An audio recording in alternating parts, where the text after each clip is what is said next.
রূপে মানুষে তো সুন্দর, অন্তর ভরা ময়লা, হারিয়েছি সুখের জীবন, আছে শুধু জ্বালা। ঠিক না বেঠে? রূপে মানুষে তো সুন্দর, অন্তর ভরা ময়লা, হারিয়েছি সুখের জীবন, আছে শুধু জ্বালা।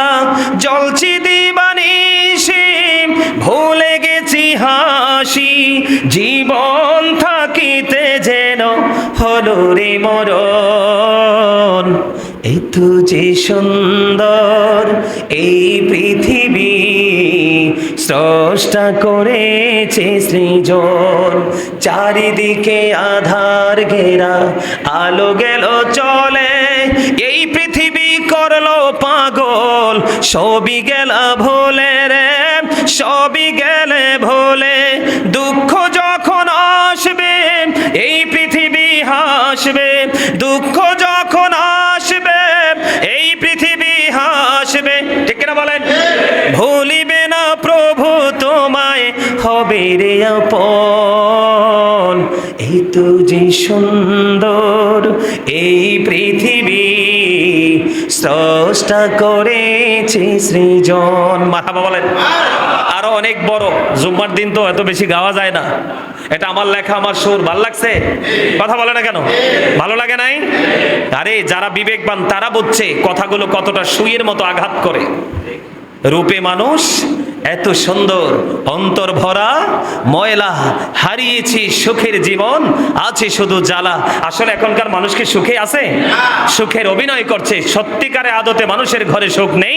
আর সুখ না থাকার কারণ হলো, প্রথম কাজ হলো আল্লাহর প্রতি এবং রসুলের প্রতি ঈমানকে মজবুত করে যেভাবে নিজের জীবনকে আলোকিত করার প্রয়াস আমাদের মধ্যে থাকার কথা, সেটা আমাদের মধ্যে নেই। ঠিক কিনা বলেন?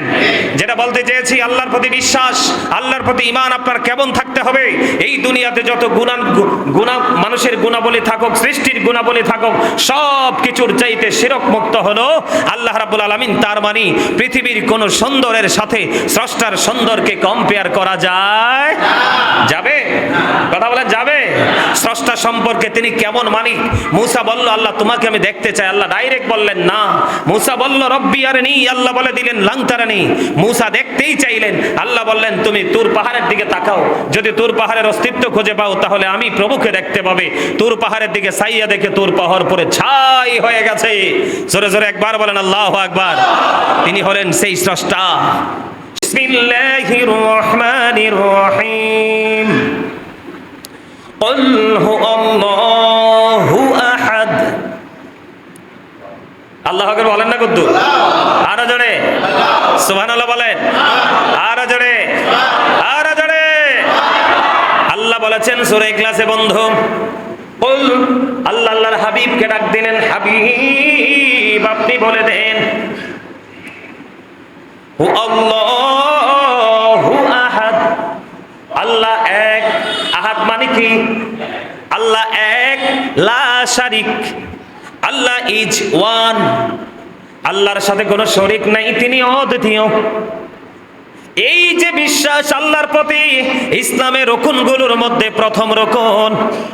আমি গত জুম্মায় বলেছিলাম, Allah of the first pillar is the lord of world. সুবহানাল্লাহ বলেন। মুহাম্মদুর রাসূলুল্লাহ সাল্লাল্লাহু আলাইহি সাল্লাম is the blessing for the world, রাহমাতাল লিল আলামিন। আল্লাহু আকবার বলেন। আল্লাহ হলেন সারা ওয়ার্ল্ডের জন্য, গোটা পৃথিবীর জন্য, আসমান জমিন চন্দ্র সূর্য, ও বন্ধু আল্লাহর সৃষ্টিকুলের সীমা যতদূর ততদূর পর্যন্ত সকল সৃষ্টি এবং সমুদ্রের তলদেশে যেই কীট পতঙ্গ আছে ওই সবগুলোর স্রষ্টা হলো আল্লাহ। লা ইলাহা ইল্লাল্লাহ। সূরা ইখলাসে আল্লাহ বলেছেন, কুল হুয়াল্লাহু আহাদ। হিসাব ক্লিয়ার কিনা? এবার মুহাম্মদ রাসূলুল্লাহ সাল্লাল্লাহু আলাইহি সাল্লাম, আল্লাহ রাব্বুল আলামিন যত দূর সীমানা জুড়ে, যত দূর সীমানা পর্যন্ত তিনি রব, ও বন্ধু তত সীমানা জুড়ে আপনার আমার রাসূল হলেন রাহমাতাল লিল আলামিন। তিনি আমাদের জন্য হলো রহমত। ও বন্ধু, শুধু আমাদের জন্য রহমত নয়, নবী ওই গাছপালার জন্য রহমত, রাস্তার ধারে যে কুকুর ঘুমায় কুকুরের জন্য রহমত, সমুদ্রের তলদেশে যে মাছ পোকামাকড় কীট পতঙ্গ সব কিছুর জন্য নবী রহমত। এক হলো স্রষ্টা আর এক হলো সৃষ্টি। ওয়ামা আরসালনাকা ইল্লা রাহমাতাল লিল আলামিন। জোরে জোরে কোন সুবহানাল্লাহ। তাহলে হিসাব ক্লিয়ার কিনা? আরো জোরে বলেন, হিসাব ক্লিয়ার তো? বন্ধুরে আমার, আল্লাহ বলেছেন কুল হু আল্লাহু আহাদ, এরপরে বলেছেন আল্লাহুস সামাদ। আল্লাহ শুধু এক নয়, আল্লাহ কারো মুখাপেক্ষীও নন। আল্লাহু আকবার বলেন। আল্লাহ কারো মুখাপেক্ষী নন। আর সাধারণ মানুষ আল্লাহ সম্পর্কে বেশি জানতে চাও বোকামি, ঈমান নষ্ট হয়ে যাওয়ার সম্ভাবনা। কারণ তিনি এমন একজন স্রষ্টা যাকে নিয়ে বন্ধু বলে কয়ে শেষ করা যায় না, কারণ তিনি অদ্বিতীয়। সুবহানাল্লাহ বলেন না? এরপরে বলেছেন কি? আল্লাহুস সামাদ, তিনি কারো মুখাপেক্ষী নন। এরপরে বলেছেন লাম ইয়ালিদ ওয়া লাম ইউলাদ। ও পারেন না এটা? আল্লাহ কাউকে জন্ম দেননি, উনি কারো কাছ থেকে জন্ম নেয়নি। সুবহানাল্লাহ বলেন না? ওয়া লাম ইয়াকুল লাহু কুফুয়ান আহাদ। পড়ছেন না? আরো যারা বলেন না? ওয়া লাম ইয়াকুল লাহু কুফুয়ান আহাদ। আল্লাহ রাব্বুল আলামিনের সমকক্ষেও কেহ নেই। তার মানে পৃথিবীতে যত গুণ আছে, গুণ বুঝেননি? কথা কঞ্চ, গুণ, গুণ মানে কি বুঝেন না? আরো যারা বলেন না? কই না যে একটা মানুষের অনেক গুণ আছে, তার অনেক বৈশিষ্ট্য আছে, আছে না নাই? আরো যারা বলেন না?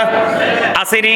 পৃথিবীতে যত গুণ আছে, পৃথিবীতে যত বৈশিষ্ট্য আছে, পৃথিবীতে যত সৌন্দর্য আছে, সব কিছুর চাইতে শিরক মুক্ত হলো আপনার আমার রব। এই বিশ্বাস আপনার আমার মধ্যে রাখতে হবে।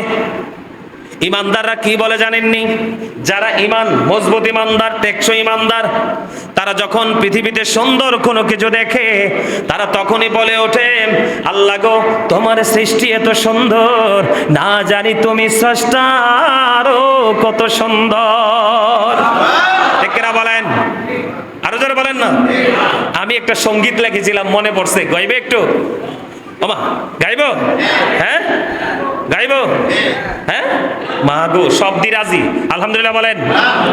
এত যে সুন্দর এই পৃথিবী, স্রষ্টা করেছে সৃজন। যত দেখি আমি তত ভালো লাগে, বলেন যত দেখি আমি তত ভালো লাগে, শীতল হয়ে যায় মন। এত যে সুন্দর এই পৃথিবী, স্রষ্টা করেছে সৃজন। রূপে মানুষে তো সুন্দর, অন্তর ভরা ময়লা, হারিয়েছি সুখের জীবন, আছে শুধু জ্বালা। ঠিক না বেঠে? রূপে মানুষে তো সুন্দর, অন্তর ভরা ময়লা, হারিয়েছি সুখের জীবন, আছে শুধু জ্বালা। জ্বলছি দিবানিশি, ভুলে গেছি হাসি, জীবন থাকিতে যেন হলো রে মরণ। এত যে সুন্দর এই পৃথিবী, স্রষ্টা করেছে সৃজন। চারিদিকে আধার ঘেরা, আলো গেল চলে, এই পৃথিবী করলো পাগল, সবই গেলা ভোলে রে, সবই গেলে ভোলে। দুঃখ যখন আসবে এই পৃথিবী হাসবে, দুঃখ যখন আসবে এই পৃথিবী হাসবে। হবে রে আপন, এই তো যে সুন্দর এই পৃথিবী, স্রষ্টা করেছে সৃজন। মারহাবা বলেন। আরো অনেক বড়, জুম্মার দিন তো এত বেশি গাওয়া যায় না। এটা আমার লেখা, আমার সুর। ভাল লাগছে? কথা বলে না কেন? ভালো লাগে নাই? আরে যারা বিবেকবান তারা বুঝছে কথাগুলো কতটা সুইয়ের মতো আঘাত করে। রূপে মানুষ এত সুন্দর, অন্তর ভরা ময়লা, হারিয়েছি সুখের জীবন, আছে শুধু জ্বালা। আসলে এখনকার মানুষ কি সুখে আছে? সুখের অভিনয় করছে। সত্যিকারে আদতে মানুষের ঘরে সুখ নেই। আর সুখ না থাকার কারণ হলো, প্রথম কাজ হলো আল্লাহর প্রতি এবং রসুলের প্রতি ঈমানকে মজবুত করে যেভাবে নিজের জীবনকে আলোকিত করার প্রয়াস আমাদের মধ্যে থাকার কথা, সেটা আমাদের মধ্যে নেই। ঠিক কিনা বলেন? যেটা বলতে চেয়েছি, আল্লাহর প্রতি বিশ্বাস, আল্লাহর প্রতি ঈমান আপনার কেমন থাকতে হবে? এই দুনিয়াতে যত গুনাহ মানুষের গুণাবলী থাকুক, সৃষ্টির গুণাবলী থাকুক, সব কিছুর চাইতে শিরক মুক্ত হলো আল্লাহ রাব্বুল আলামিন। তার মানে পৃথিবীর কোন সুন্দরের সাথে স্রষ্টার সুন্দরকে কম্পেয়ার করা যায়? যাবে? কথা বলেন, যাবে? স্রষ্টা সম্পর্কে তিনি কেমন মালিক? মূসা বলল, আল্লাহ তোমাকে আমি দেখতে চাই। আল্লাহ ডাইরেক্ট বললেন না। মূসা বলল, রব্বি আরনি। আল্লাহ বলে দিলেন লান তারানি। মূসা দেখতেই চাইলেন। আল্লাহ বললেন, তুমি তুর পাহাড়ের দিকে তাকাও, যদি তুর পাহাড়ের অস্তিত্ব খুঁজে পাও তাহলে আমি প্রভুকে দেখতে পাবে। তুর পাহাড়ের দিকে চাইয়া দেখে তুর পাহাড় পরে ছাই হয়ে গেছে। জোরে জোরে একবার বলেন আল্লাহু আকবার। তিনি হলেন সেই স্রষ্টা। আল্লাহ কথা বলেন, তবে আমাদের কথা বলার মতো নয়। ঠিক কিনা বলেন? আরো জোরে বলেন। আমার কথা কি বুঝতে পারেন আপনারা? আল্লাহ রাব্বুল আলামিন কি করেন? কথা বলে না কেন? আল্লাহ রাব্বুল আলামিন সবকিছু জানেন, কিন্তু আমাদের জানার মতো। কথা বলেন, আরো জোরে বলেন। আমাদের জানার মতো নয়। আল্লাহ কথা বলেন, কিন্তু আমাদের কথা বলার মতো নয়। আল্লাহর ক্ষমতা আছে, তবে আমাদের ক্ষমতার মতো নয়। আপনার আমার ক্ষমতা, আমি শুধু আল্লাহর প্রতি বিশ্বাস, ঈমানটা কেমন থাকতে ওটা বোঝানোর জন্য বলছি। যেমন আমার ক্ষমতাটা কেমন, কি আমি ধরেন একজনকে পিটাবো, কি করবো? কথা বলে না। আমি ধরেন একজনকে পিটাবো, তো পিটাইতে হইলে কি করতে হইব? সমাজের সবচেয়ে নষ্ট মানুষ যেটা, এটারে খুঁজে বের করতে হইব। কারণ এটারে মদ খাওয়াইলে এটা মাতাল হয়ে যাবে। আমার কথা কয় না? কি কিছু কিছু মুরব্বী হাসি দিছে। কথাটা যদিও হাসির ছলেই বলেছি, কিন্তু এটা হাসির কথা নয়। আমি বোঝানোর জন্য বলছি, কারণ এখনকার ছেলেরা তো মারামারি বেশি পছন্দ করে, কথার আগে হাত চলে। কথা কয় না কেন? ঠিক না? তো এই জন্য আমার মন চাইছে আর কি, একজনকে আমি পিটাবো। তো পিটামু যে, এখন আমার পিটাই দিলে কি করতে হইব? নেশাগ্রস্ত মানুষটারে খুঁজা বের করতে হইব, এরপর মেয়াদ উত্তীর্ণ মদ তাকে খাওয়াইতে হইব। কি? কারণ এটা কোনোটাই কিন্তু জায়েজ না। আবার জায়েজ মনে করেন না, আমরা হুজুরে কইছি এই জন্য জায়েজ, এটা কিন্তু জায়েজ না। আমি বোঝানোর জন্য বলছি, যখন তাকে আমি নেশা খাওয়াবো তখন সে সেন্সলেস হয়ে যাবে, মাথা তার সঠিক থাকবে না, এটা বিকৃত হয়ে যাবে। তখন কিন্তু সে যেটা পাবে সেটা দিয়েই মায়ের দিতে সক্ষমতা অর্জন করবে। কিন্তু ওই যে বললাম, আল্লাহর ক্ষমতা আমার ক্ষমতার মতো নয়। আল্লাহ রাব্বুল আলামিনের ক্ষমতা কেমন? আল্লাহ আপনাকে কি করতে চাইবে? ধ্বংস করতে চাইবে। আল্লাহ শুধু বলবে কুন ফায়াকুন। কোন বলতে দেরি, হতে দেরি হয় না। সেইটা হলো আল্লাহ। এই জন্য আপনাকে আমি বলি, আল্লাহ দেখেন, তবে আপনার আবার দেখার মতো নয়। আল্লাহ কথা বলেন, তবে আপনার আমার কথা বলার মতো নয়। আল্লাহ রাব্বুল আলামিনের কথা বলা হলো, আপনার আমার কথা বলা হলো বাকযন্ত্রের মাধ্যমে, আক্ষরিক অর্থে। কিন্তু আল্লাহ রাব্বুল আলামিনের কথা বলার ধরন এমন নয়। এই বিশ্বাস, তার মানে এই সৃষ্টির কোনো কিছুর সাথে মালিককে কি করা যাবে না?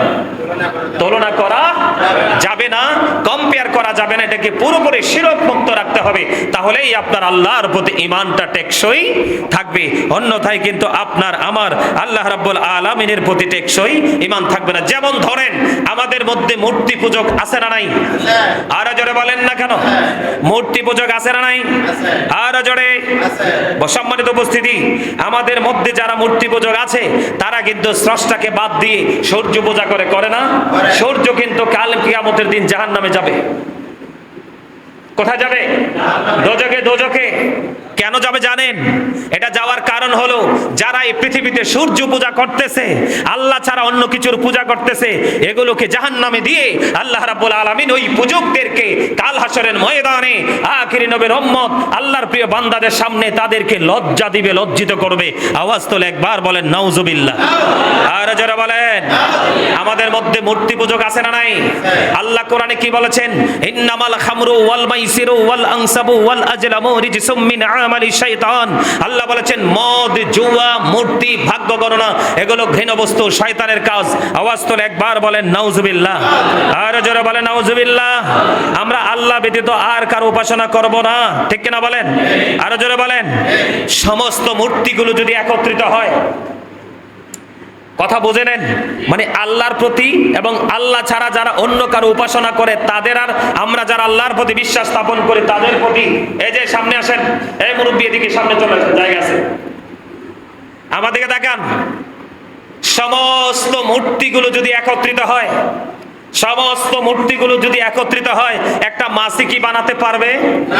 কথা বলে না, আর জোরে পারবে?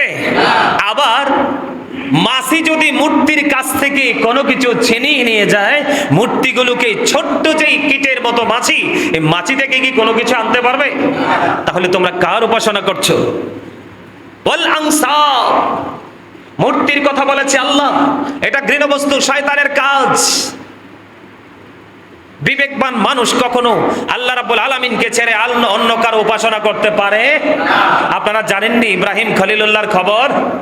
ইব্রাহিম আলাইহিস সালাম যে মূর্তিগুলো ভেঙে ফেলেছিল মনে আছে? তো ওনার জামানায় ওনাকে দাওয়াত দিয়েছিল, চলো ইব্রাহিম আমাদের সাথেও দাওয়াতে চলো। ইব্রাহিম খলিলুল্লাহ বললেন না, আমি অসুস্থ। তিনি সেই অসুস্থতার কথা বলছেন, শারীরিক না কিন্তু। কোনটা? অসুস্থতা কিন্তু শরীরেরটারে বলে না, আসল অসুস্থ হলো মানসিক অসুস্থতা, ঠিক কিনা বলেন? ওনার চোখের সামনে ওনাকে আল্লাহ খলিল বানাইয়া পাঠাইছে, কিন্তু আল্লাহর প্রেরিত খলিলের সামনে আল্লাহ ছাড়া অন্য কারো উপাসনা করছে। ইব্রাহিম খলিলুল্লাহ এটা মেনে নিতে পারছেন না, তো ওনাকে দাওয়াতে যেতে বললেন, তিনি দাওয়াতে অ্যাটেন্ড করলেন না, আমি অসুস্থ। সকল মূর্তিগুলো ছেড়ে মূর্তি পূজকরা চলে গেলেন দাওয়াত খেতে। আর ইব্রাহিম খলিলুল্লাহ কি করলেন? তলোয়ার হাতে নিয়ে সমস্ত মূর্তিগুলোকে কি করে দিলেন? সমস্ত মূর্তিগুলোকে টুকরো টুকরো করে দিলেন, একটা মাত্র মূর্তি রেখে দিলেন। আয়েশা বলতেছে এটা কে করলো রে? ইব্রাহিম খলিলুল্লাহ কিছু বলে না, তোমরা যার উপাসনা করো একজন তো আছে, তাকে প্রশ্ন করো। সুবহানাল্লাহ বলেন না, আর যারা বলেন না সুবহানাল্লাহ। আরে তোমরা যার উপাসনা করো তাকে প্রশ্ন করো, সে কি বলতে পারেনি? তো যে বলতে পারে না তার উপাসনাও তো করা দরকার নেই, এখনো বুঝতে হবে। আর আমাদের দেশের ব্যাককল কিছু ফলাফাইন আছে এখনকার, কি কথা বলে না, ব্যাককল বুঝেননি? আকল নাই আর কি, ওই সুন্দর করে কইলে এটা আকল বলা হয়। তা আকল কইলে কব হুজুরে কই পাইলো এই ভাষা, তেল লেগে কইলাম আর কি। ব্যাককল কইলে এমন কোন মানুষ নাই যে সে বুঝে না, কথা কন না কেন? কেন বললাম ব্যাককল? এই ব্যাককল গুলারে ট্রাকের মধ্যে মূর্তি নিয়ে ঘুরায় আর ঢাকঢোল পিটায়। ঢাকঢোল পিটানো কি হারাম না হালাল? হারাম, টোটাল হারাম। আল্লাহ রাসূল বলছে কিয়ামতের পূর্বক্ষণে গানবদ্ধ যন্ত্র বেড়ে যাওয়া এটাও কিয়ামতের আলামত। ডাকডোল পিটায় আর চকলেট ইটাইয়া দেয়, আর আমাদের গর্দবগুলো চকলেটগুলো টোকায় টোকায় নেয়। নাউজুবিল্লাহ বলেন, আর জোরে বলেন। এদের উপাসনালয়ের দিকে তাকানো যাবে না, এটা নোংরা জিনিস, একেবারে নোংরা। কিন্তু এর মানে যারা এই নোংরা কাজটা করে তাদেরকে যাই কিন্তু তাদের উপাসনালয়ে ঢুকে আবার তাদেরকে মারা যাবে না, তাদেরকে পিটানো যাবে না। রাসূল বলছে তোমার পাশে বিধর্মীও যদি থাকে, বিধর্মীর সাথে তুমি এমন ব্যবহার করো যেই ব্যবহারে তোমার ইন্তেকালের পরে বিধর্মীরাও যেন কাঁদে। ওমা সুবহানাল্লাহ বলা কেন? আরো জোরে। আল্লাহরটাও ঠিক আছে, রাসূলেরটাও ঠিক আছে, তাদের কাছে যাব না। রাসূল বলছে তারা তোমার এগেইনস্ট তুমি জানো, তারপরেও তাদের সাথে কোনো মারামারি কাটাকাটি যুদ্ধ করাও যাবে না। যদিও আল্লাহ কোরআনে বলেছে ইন্নাল কাফিরিনা কানু লাকুম আদুওয়াম মুবিনা, আল্লাহ বলেছেন ঈমানদারদের প্রকাশ্য শত্রু হলো বেঈমান কাফেরেরা, ঠিক না ঠিক? এখন শুধু কি ঈমানটা ঠিক রাখলে হইব না আরো কিছু করা লাগবে? আরো কিছু করা লাগবে কিনা? ওমা কথা কয় না দি লাগবো। হ্যাঁ, গত জুম্মার আয়াতটা আজকে আবার একটু পড়ে শোনাই, শোনাবো? শোনাইতাম? গত জুম্মায় কিন্তু পয়রা শোনাইছে, আয়াত পড়লে আপনারা বুঝে ফেলবেন। আল্লাহ রাব্বুল আলামিন সম্পর্কে, আমি ঈমান সম্পর্কে গত জুম্মায় বলেছিলাম, ইন্নামাল মুমিনুনা আল্লাযীনা আমানু বিল্লাহি ওয়া রাসূলিহি সুম্মা লাম ইয়ারতাবু ওয়া জাহাদু বিআমওয়ালিহিম ওয়া আনফুসিহিম ফি সাবিলিল্লাহি উলাইকা হুমুস সাদিকুন। আর জোরে আল্লাহ রাব্বুল আলামিন বলে দিয়েছেন, বন্ধু ঈমানদার গন্ত তারাই। কারা গো আল্লাহ ঈমানদার? যারা আল্লাহ ওয়া রাসূলের প্রতি ঈমান আনে, এই ঈমান আনার মধ্যে তাদের কোনো সন্দেহ থাকে না। বুঝেন নাই?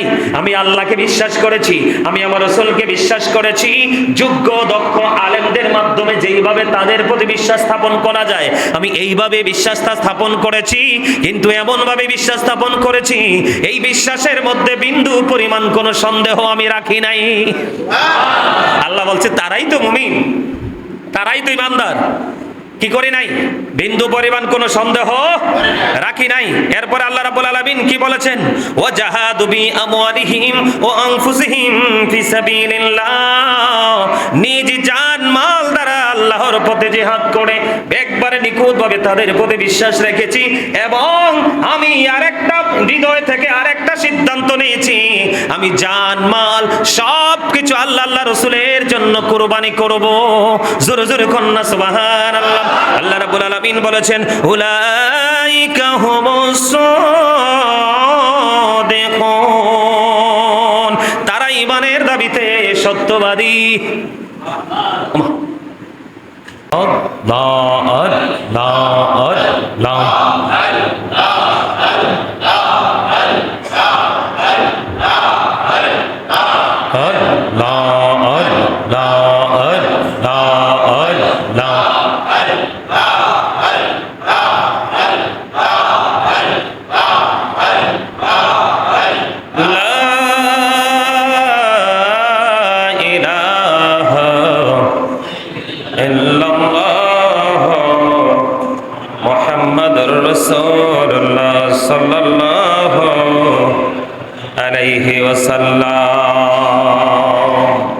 মুআজ্জিজ মুহতারাম, আসসালামু আলাইকুম ওয়া রাহমাতুল্লাহি ওয়া বারাকাতুহু।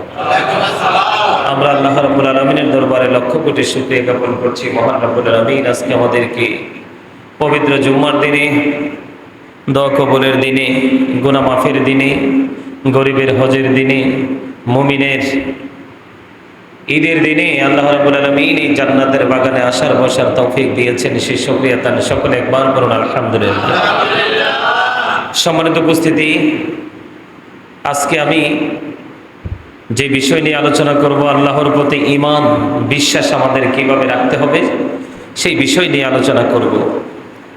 আমি গত জুম্মায় ঈমান নিয়ে আলোচনা করেছিলাম, আপনাদের মনে আছে তো? আলোচনা করেছিলাম, মনে আছে, কিন্তু ওয়াজ মনে নেই, ঠিক না? কারণ মসজিদ থেকে যাওয়ার পরেই তো সবার পেটে খিদা লাগে। মোটামুটি কম খাওয়া হোক আর বেশি খাওয়া হোক, খাবার খাওয়ার পরে কিন্তু আর ওয়াজ মনে রাখার কোনো সুযোগ। এই যে দেখেন, এই বেটা তাবারক কয়টা নিয়ে আইছে, আর মনে হয় আমাদের হাফেজ সাহেবের কাছে হাদিয়ে দিতেছে, সব চাইয়ে রয়েছে। বুঝছেন না হিসাব কি? এটা কি মনোযোগী স্টুডেন্ট? অমনোযোগী। মন এমন এক জিনিস, এটাই মানুষকে আলোকিত বানায়, আবার এটাই মানুষকে অন্ধকারাচ্ছন্ন হিসাবে গড়ে তোলে। তো মনটাকে স্থির রাখতে পারা, সময়ের সাথে তাল মিলিয়ে মিলিয়ে, এটাও বড় একটা ঈমানের পরিচয়। এটা অনেক বড় একটা ঈমানের পরিচয়। সম্মানিত উপস্থিতি, আল্লাহর প্রতি ঈমান, আসলে এই বিষয়টা নিয়ে আলোচনা করলে শেষ হবে না। কারণ আল্লাহ এমন একজন স্রষ্টা, ওই পর্যন্ত যাওয়ার মতো সক্ষমতা আমাদের নেই। তবে আমরা আমাদের আল্লাহ যতটুকু বিবেক আকল দিয়েছে, ওটার উপর ভিত্তি করে আমরা যতটুকু বুঝতে পারি ততটুকুও কিন্তু আমরা কি করতে পারি না, বাস্তবে রূপ দিতে পারি না। এটা হচ্ছে আমাদের একটা চরম ব্যর্থতা। আল্লাহ কি বলেছেন? ওয়া'বুদুল্লাহ আল্লাহ আল্লাহর ইবাদত করার হুকুম করেছেন। কি করেছেন? কাকে? আল্লাহর গোলামি করা বলেন, ইবাদত করা বলেন, হুকুম পালন করা বলেন, সবকিছু মিলিয়ে মিনিং কিন্তু একটা, তার মানে অর্থ কিন্তু একটাই। কি? আমরা গোলামি করলে একমাত্র আল্লাহরই করতে হবে, ঠিক কিনা বলেন? কিন্তু এখানে যদি আমি শুধু এই কথাটার মধ্যে যদি সীমাবদ্ধ থাকি, এখানে অনেকের মনেই প্রশ্ন আসতে পারে, গোলামি যদি আমরা আল্লাহরই করতে হয়, আল্লাহ বলছে ওয়া'বুদুল্লাহ, আল্লাহর ইবাদত করতে বলেছে, ইবাদত তো আল্লাহরই আমরা করি, আর কারো করা যায় না। আপনাদের অনেকের মনে প্রশ্ন আসতে পারে, বলে হুজুর আপনারা যদি বলেন মদিনার গোলামি আমায় দে ও মুর্শিদ মোরে, মদিনার গোলামি আমায় দে, প্রশ্ন আসতে পারে না? বলে আপনারা এক মুখে দুই রকম কথা বলেন। আমরা একরকম মুখে দুই রকম কথা বলি না, যেটা জানি সেটাই বলি, আর যেটা আল্লাহর হুকুম সেটাই বলি। এই কথার মানে হলো একবার স্পষ্ট, যেহেতু ইমানই আলোচনা করছি, কিন্তু অত্যন্ত মানে স্পর্শকাতর জায়গা ইমানদারদের জন্য, মুসলমানদের জন্য। আল্লাহ বলেছেন ইবাদত একমাত্র কার করব? কথা বলে না? আল্লাহর। কার? আল্লাহর। যেমন আমরা নামাজ পড়ি, ইবাদত কার? নামাজের আবার ফরজ বলেন, ওয়াজিব বলেন, সুন্নাত বলেন, নফল বলেন, মুস্তাহাব বলেন, যেটাই বলেন, কিন্তু সিজদা তো দিচ্ছি কাকে? আল্লাহকে। সিজদার মালিক, এই কপালের মালিক কি আর কেউ আছে? নাই। তো এখন সিজদাতে দিচ্ছি, এখন রাসূল কেন যুক্ত হলো এখানে? প্রশ্ন একটা আসে না? বলেন না, আসে না? আল্লাহ যে বলল মাইয়ুতি'ir রাসূলা ফাকাদ আতাআল্লাহ, যেই ব্যক্তি আমার হাবিবের নির্দেশ মানলো সে যেন আমি আল্লাহর নির্দেশ মানলো। এখন নামাজ তো পড়া আল্লাহর হুকুম, কিন্তু নামাজ পড়ার টেকনিকটা কার কাছ থেকে পেলাম? নবীজির কাছ থেকে। থ্যাংক ইউ ভেরি মাচ, খুব চমৎকার উত্তর। টেকনিক কার থেকে শিখলাম? কোন পদ্ধতিতে নামাজ পড়তে হবে। যেমন আমি আপনাদেরকে আশুরার মাসে একটা আলোচনা শুনিয়েছিলাম, যেটা জাস্ট মেসাল হিসাবে দিচ্ছি। ইমাম হাসান হুসাইন দুই ভাই কি হলো? সফরে বের হলো। মনে আছে আপনাদের ওয়াজ? বুড়ো দাদু কি করে? বুড়ো দাদু কি করে? অজু বানায় না? কি বানায়? কিন্তু দাদুর অজু ছিল ভুল। কি? ইমাম হাসান হুসাইন দুই ভাই মিলে অজু করে বললেন, দাদু আপনি বলেন তো কার অজুটা বেশি সুন্দর হয়েছে? মূলত দাদুর যে অজু ভুল হয়েছে, দাদুর অজু যে ঠিক হয় না, এই জন্য দুই ভাই মিলে বুদ্ধি করে ইন্টারভিউর মাধ্যমে বুড়ো দাদুকে কৌশলে অজু শিখিয়ে দিলেন। সুবহানাল্লাহ বলেন। তা আপনি কি এই কথাটা বলতে পারবেন না যে আমি অজুটা ইমাম হুসাইনের কাছ থেকে শিখেছি? কথা বলে না কেন? তাহলে সেও কিন্তু আপনার অজুর টিচার। কথা বলেন আরো জোরে। অনেকে বলে যে এগুলোর সাথে কাউকে যুক্ত করলে এগুলো নাকি শিরক। কি? তো যারা এত বেশি বড় মহাপণ্ডিত, মহাজ্ঞানী, আমি তাদেরকে বলবো আমাদের রিজিক কার কাছে? কার কাছে? তো আপনি আমি আমাদের বাড়িতে যাই আজকে, যাদের আপনাদের সবার বাসায় কিন্তু আপনার হাউসে কিন্তু হাউস ওয়াইফ আছে, তার মানে গৃহিণী আছে, আছে না নাই? আছে না? বাংলা ভাষা একবার আমরা বাঙালি ভাষায় বলি বউ। কি? লাল টুকটুকি বউ সবার ঘরেই আছে। আজকে বউকে কি প্রশ্ন করবেন রে বিবি, তুমি যে পাতিলের মধ্যে পানি দাও, তারপরে চাল দাও, সবকিছু দিয়ে যে রান্না করো, এটারে কি খোদা মনে করে রান্না করো নাকি রান্নার পদ্ধতি মনে করে রান্না করো? কথা বলেন না? আরো জোরে, আরো জোরে। বলে হুজুর এই কথাগুলো কেন বলছেন? আজকে জুম্মার দিন বলতে হবে আমাকে। আমি বরাশাল বাজারের একটু উত্তর দিকে বিশাল প্রোগ্রাম, তো আমার ওই দিন আরেকটা প্রোগ্রাম ছিল ফেনীতে। আমি জানদা জীবনটা দিয়ে আসছি এখানে। তো আইসা দেখি এক হুজুরে ওয়াজ করতেছে। আমার আলোচ্য বিষয় কিন্তু একটা, গভীর মন দিয়ে শুনবেন।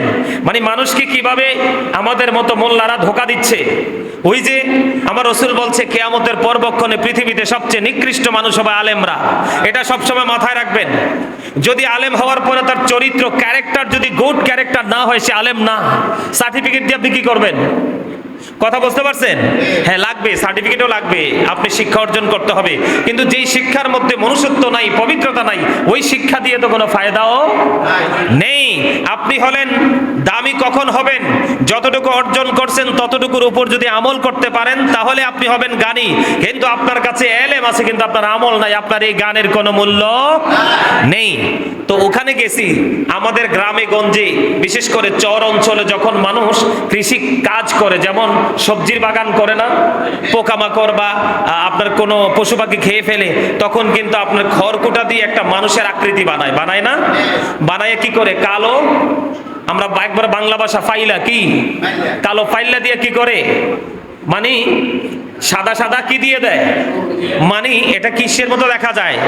দেখতে মানুষের মতো, একটু ভয়, অবলা প্রাণীর জন্য কিন্তু একটা ভীতির কারণ না? তো এখন যাইয়া দেখি ওই হুজুরেরা ওয়াজ নাই, হুজুর ওয়াজ করতেছে এই যে মানুষের সুরত বানাইয়া যে আপনি দিছেন এটা নাকি শিরিক। নাউজুবিল্লাহ কর। তো আমার তো মানে কি বলবো, মনে হয় যে গায়ের গোস্তটি সবগুলো চাবাইতেছে আমার, মানে মেজাজ এত খারাপ হয়েছে। পরে আমি কি বিষয়ের উপর আলোচনা করবো, আমি ওইটা আগে বাস দেওয়া শুরু করছি। আমার মুসল্লিদারের সহ অসংখ্য মানুষ, সবাইরে বললাম আপনারা তো বোকা কেন? আমার আগে যিনি আলোচনা করলো, আপনি যে বললেন, ওই যে বললো যে এই পশু সবজি খেতে এইরকম একটা ভয় ভীতি দেখানোর জন্য পোকামাকড় পশু পাখিকে এটা বানানো এটা শিরিক, তা আপনারা তো স্টুপিড কেন এতক্ষণ তো হে হে করলেন? আপনি কি এটা খোদা মনে করছেন? এবার তো মুসল্লিরা ফেসে পড়ে গেছে, আপনি কি খোদা মনে করছেন এটারে? কথা বলে না কেন? আবার বলতেছে যে আল্লাহর ওলির দরবারে চলে যায়, কি করে? এই কোনো কিছু হইলে আল্লাহর ওলির দরবারে চলে যায়, এটাও তো শিরিক। মানে বেকুবের মতো মুসল্লিরাও সামনে বসে হ্যাঁ হ্যাঁ করতেছে। ওই দিনের ঘটনাই।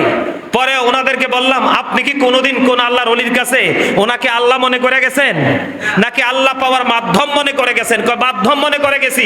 তা আপনি এতক্ষণ যে বক্তা ওয়াজ করল, আপনি দাঁড়াইলেন না কেন? যে হুজুর আমরা এখানে শিখতে এসেছি, আপনি আমাদেরকে বিভ্রান্তি করবেন না, কারণ আমরা কখন আল্লাহর ওলিদের দরবারে আল্লাহ মনে করে যাই না। ঠিক কিনা বলেন? আল্লাহ কি বলেছেন? ইয়া আইয়ুহাল্লাযীনা আমানুত্তাকুল্লাহা ওয়াবতাগু ইলাইহিল ওসিলা।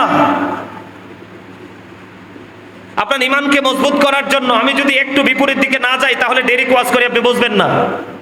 আল্লাহ কি বলেছেন? ইয়া আইয়ুহাল্লাযীনা আমানুত্তাকুল্লাহা ওয়াবতাগু ইলাইহিল, কথা বলে না কেন? আল্লাহ বলেছেন ইত্তাকুল্লাহ, তোমরা আল্লাহকে কি করো? ভয় করো। কাকে ডাক দিয়েছেন? ঈমানদারদেরকে। কাকে?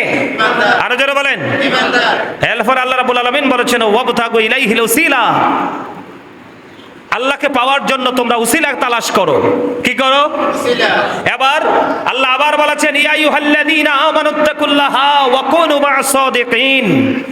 আল্লাহ ইমানদারকে ডেকে বলেছেন, আবার বলেছেন ইয়া আইয়ুহাল্লাযীনা আমানু, হে ঈমানদারগণ তোমরা আল্লাহকে ভয় করো এবং অকুনু মা'আস সাদিকিন, তোমরা সাদিকিনদের অন্তর্ভুক্ত হয়ে যাও।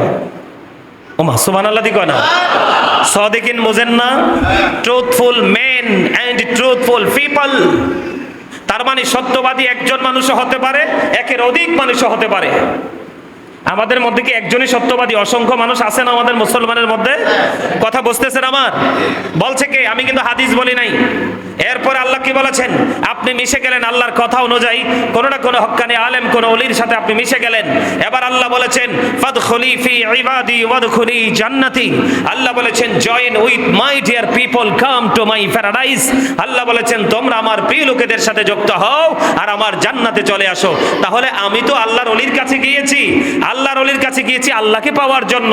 আমি তো জিঙ্গা খেতে মানুষের রূপ দিছি খড়কুটা দিয়া, আমার ফসল নষ্ট করে ওই পশু পাখিকে ভয় ভীতি দেখানোর জন্য। নাউজুবিল্লাহ বলেন। তাইলে মোল্লার ওয়াজ কি ঠিক আছে? কথা বলেন ঠিক আছে? এই ওয়াজ শুনলে কি মানুষ বিভ্রান্তিতে পড়বে না? হেজিটেশনের মধ্যে পড়বে না? কথা বলেন না, পড়বে কি না? পড়বে তো।